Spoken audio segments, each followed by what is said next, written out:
Hello, my dear friends. We are still in the area of the Kalemegdan fortress in Belgrade, Serbia.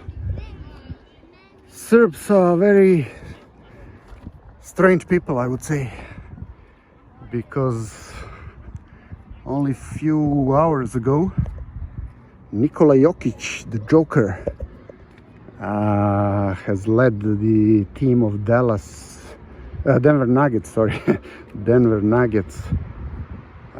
Before his arrival, a rather anonymous team within the NBA league, but in his practically, let's say, second attempt, he managed to take them to the famous NBA ring.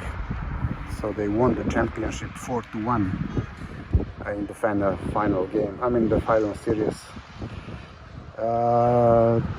Just 2 days before that. And by doing so, actually, Nikola Jokic has reached a number of NBA records of all times.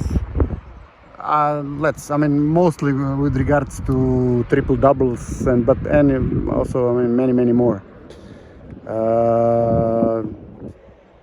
2 days before, there was this other guy, Novak Djokovic, also Joker.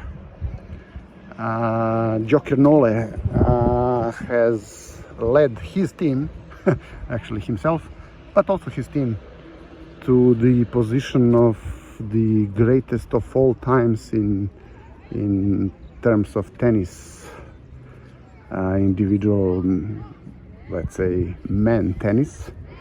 But also he he holds several records in absolute category when calculating male and female, or men and women, let's say, population.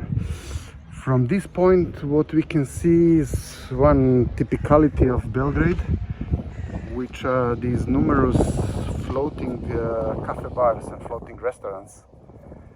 There are literally thousands of them, practically covering all river banks, except for the banks of the Great War Island, which is what we just see gegenüber, as the Germans would say, because this river island is uninhabited, but there is a quite significant, let's say, wildlife there, including boars, wild pigs, and it's not, let's say, oftentimes I can say that what can happen is that if the level of water is too high, these wild pigs and boars, they feel insecure there at the island, and they swim across the river, and then they start walking practically downtown, mostly New Belgrade, but some of them can also swim to this area,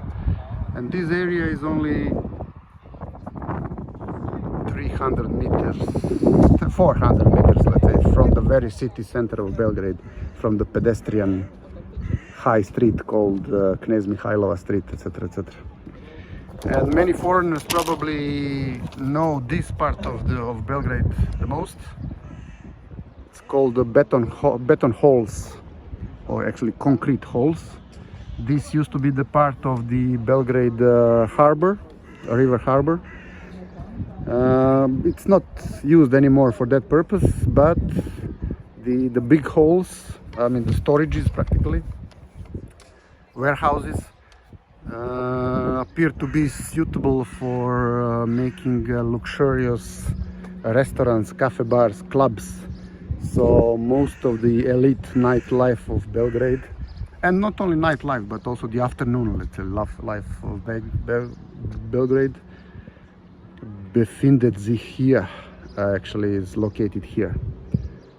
And there on the other side we can see, actually this is the same side of the river, we can see Belgrade waterfront, the very new area of Belgrade with its spectacular twisting tower called Kula Belgrade, or Tower Belgrade. And to the right we can see the Belgrade Fair with its hall number 1 being spectacular as far as the very construction is concerned, because It's the building with the longest arches in the area, and probably in the wider area around Serbia as well. I mean, in this part of Europe for sure. What else can be interesting here? Okay, let's take a look at the fortress a bit more. A friend of mine, a very dear friend of mine, Daniel, a Slovak guy living in Czech Republic, came here once to visit me in Belgrade, and I took him to this Kalemegdan fortress. And when we walked through the entire fortress, which can take quite some time actually, he just said, "You know what's the most spectacular here?" And I was like puzzled. I don't know really. He said, "The fact that it's free of charge." He told me everywhere else in the world, the entrance to the place like this would be charged, and here in Serbia it is free of charge. For him, that was the most astonishing fact about the very fortress, and I fully agree with him. I mean, needless to say. So the fortress also, we are now at the upper fortress. There is also a lower fortress.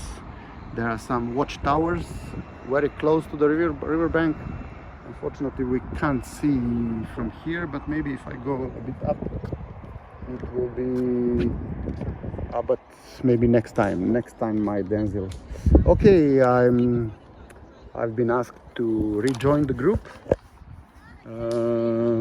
That much for now. Bye and see you soon.